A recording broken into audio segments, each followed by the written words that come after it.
Hello YouTube, it's Admin Animal again, and welcome to another edition of Making a Difference. Today I'm going to talk about performing within the P.O.W.E R organization. For those of you who are checking for the first time, the P.O.W.E R organization is my community or organization, if you will, which is the Professional Online Wrestling Entertainment Revolution.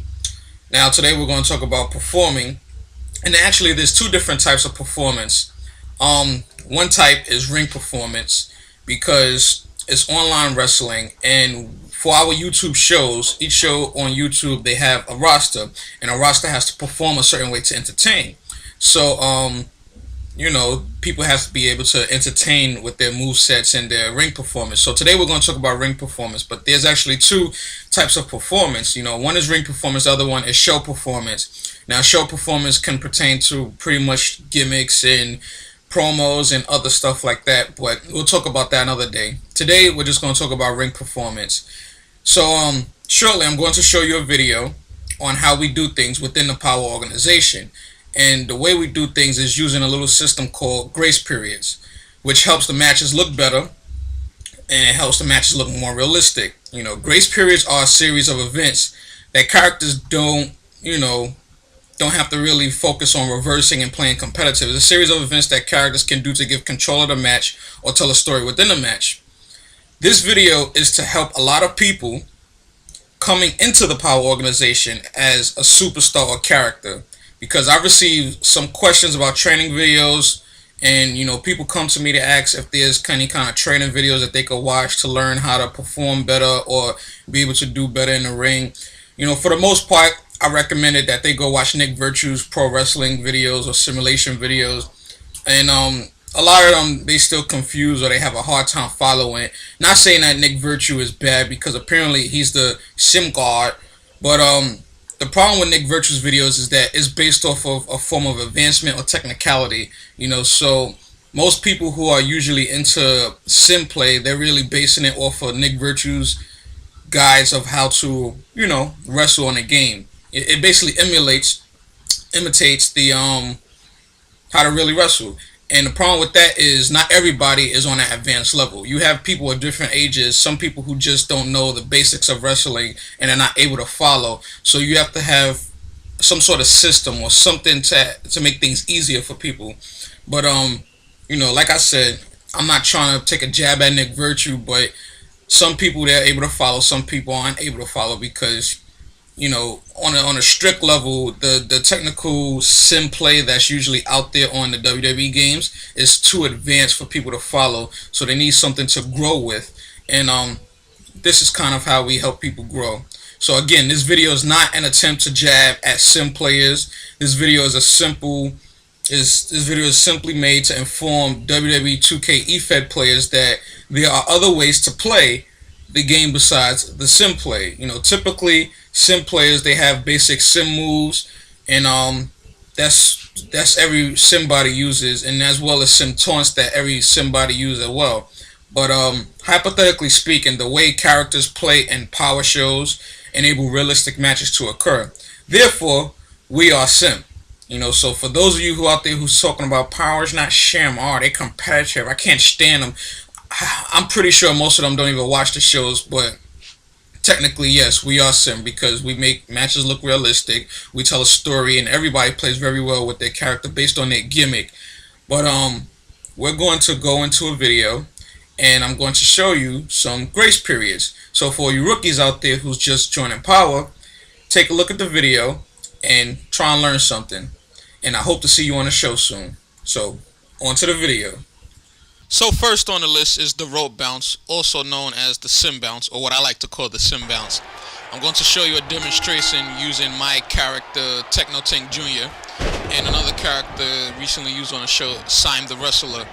Now, the rope bounce slash sim bounce is mostly used to, give control of the match or switch momentum. So, watch the demonstration about to be performed by Techno Tank Jr. of the rope bounce. Notice how Sime the Wrestler is well aware and able to counter while Techno is running off the ropes. That is a form of giving grace. Other people could call it whatever, but with him power, it's a form of grace period. It's a way that we give control, and it's a way that you can switch the momentum of the match. So rope bouncing, while your opponent is well aware and able to counter, is a way to give control of the match and keep wrestling moves going. Because in a wrestling match, wrestling moves has to occur in order to perform wrestling.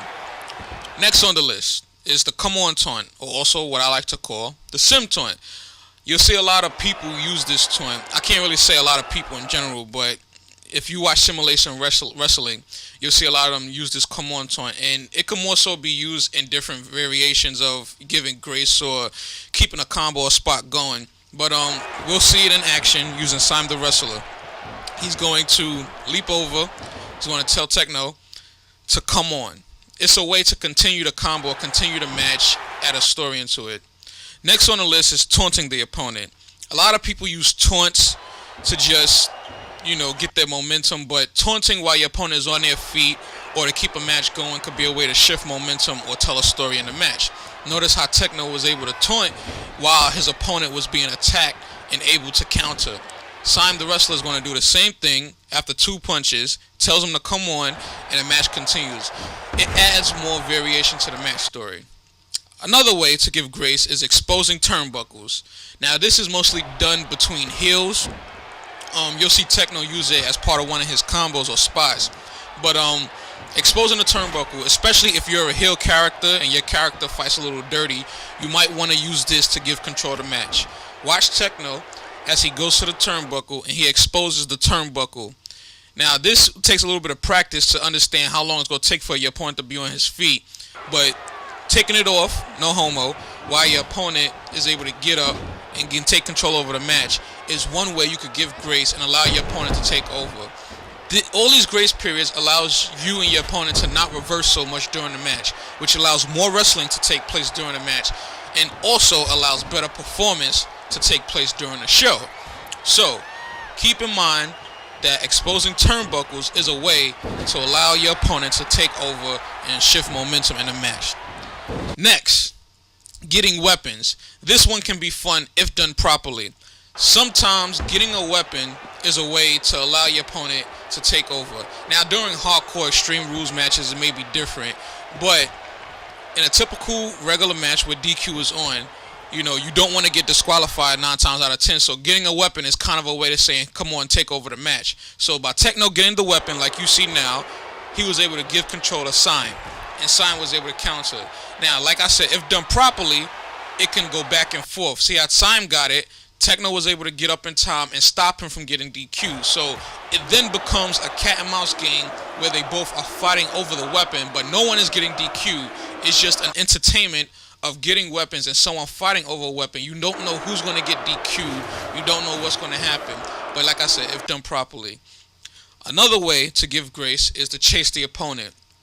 A lot of times people misuse the ring escape. I mean, in a competitive environment, it's different, but in a sim environment or in a performance environment, when you want to do a ring escape, you typically are doing it to get away or restart the match or kind of like, run away. Whatever the case may be, but typically you want to chase your opponent. You don't want the fans to sit there and keep watching people walk back and forth outside or not continue the match. So the object is to chase your opponent. And right now you'll see Techno Tank going after Simon the Wrestler while he's outside, and that's a way to take over because the person is not paying attention too much or the person is going after them. Lastly is to not reverse. Now, some people, they can't help it. They got to reverse, but I'm going to show you an example of me doing a regular player match. And this guy wasn't too bad, to be honest with you. But doing regular player matches, you'll see people reverse a lot. And when you're doing wrestling matches, the reason it's best to not reverse as much as possible is because it's not a wrestling match if people just keep reversing. In a real wrestling match, you don't see too much reversals. So what you want to do is not reverse. Either not reverse or reverse as little as possible. As you can see, the guy who's fighting Sign is a guy that was on player match, and he's just reversing as much as he can, move after another. Sign the Wrestler don't get too much wrestling moves in, which then just makes him either being dominated, but the match isn't a dominated match, It depends. It really depends on the script or who's supposed to get dominated, but for the most part, when you're performing in the ring, you don't want to reverse too much because everybody's not going to be able to get their moves in. Everybody just keep getting reversed. It's not entertaining to sit there and watch a bunch of people play the game and get reversed all the time. You have to perform. You have to get the message out about your character. You have to let people know what your character is all about. And if your character is a reverse god, pagan, whatever you want to call it, then that's a whole different story. But typically we don't accept those. But anyway, like I said, don't reverse too much.